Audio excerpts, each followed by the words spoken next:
Mis amigos de Bonilla, Artigas, editores, me piden que grabe este pequeño video para decir algo sobre Viaje alrededor de mi escritorio, el libro que recientemente ellos han tenido la generosidad de publicarme, y yo lo hago, por supuesto, con mucho gusto. Mi nuevo libro reúne 36 textos de los más de 500 que aparecieron a lo largo de los últimos 10 años en mi blog, Siglo en la Brisa, desde el año de 2010, cuando empecé a publicar semanalmente en él. La frase que le sirve de título tiene que ver con el desplazamiento que describe quien viaja por culturas, lenguas, épocas, mundos, sin moverse apenas del sillón de su biblioteca. Tomé la idea del título de un viejo relato que, de ser muy conocido para un puñado de lectores entusiastas, se ha vuelto muy citado en los días que corren. Y es que a finales del siglo XVIII, en la ciudad italiana de Turín, el escritor saboyano Xavier de Maistre escribió en francés un libro que ha cobrado una modernidad inusitada y en semanas recientes incluso una enorme actualidad.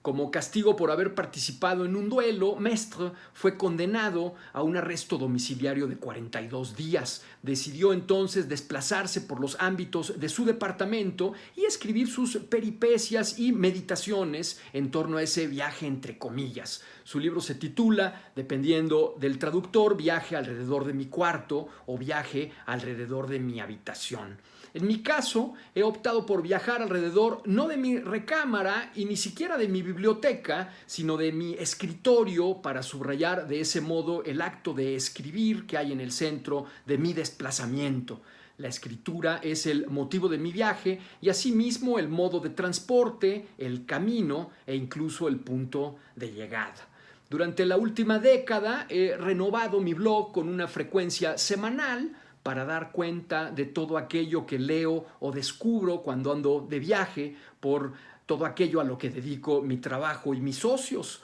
como la poesía, el cine, la filología, la arquitectura, la botánica, y que vivo con el interés y la pasión sin compromisos, que es lo que mueve a los amantes del conocimiento más agradecidos, que somos los aficionados.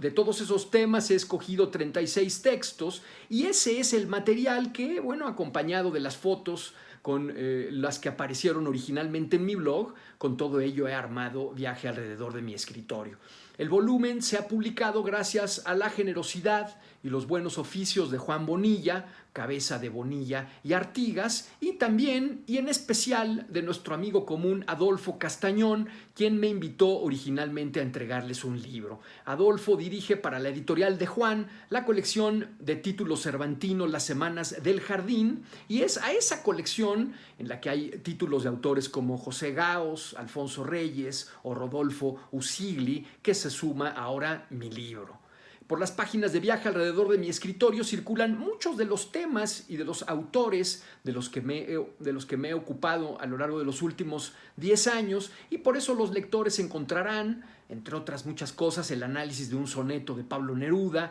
o de una rima de Gustavo Adolfo Bécquer que me gustan especialmente, una semblanza de la relación de Alfonso Reyes con su perro, el fragmento de una carta de Octavio Paz a Pere Jean Ferrer que me intrigó desde la primera lectura, la reseña de un simpático recorte de periódico que confundió a Carlos Fuentes con un animal prehistórico, un elogio del anillo periférico o la entrevista que tuve la suerte de hacerle al final de su vida a Juan Goytisolo en un café de la ciudad norafricana de Marrakech.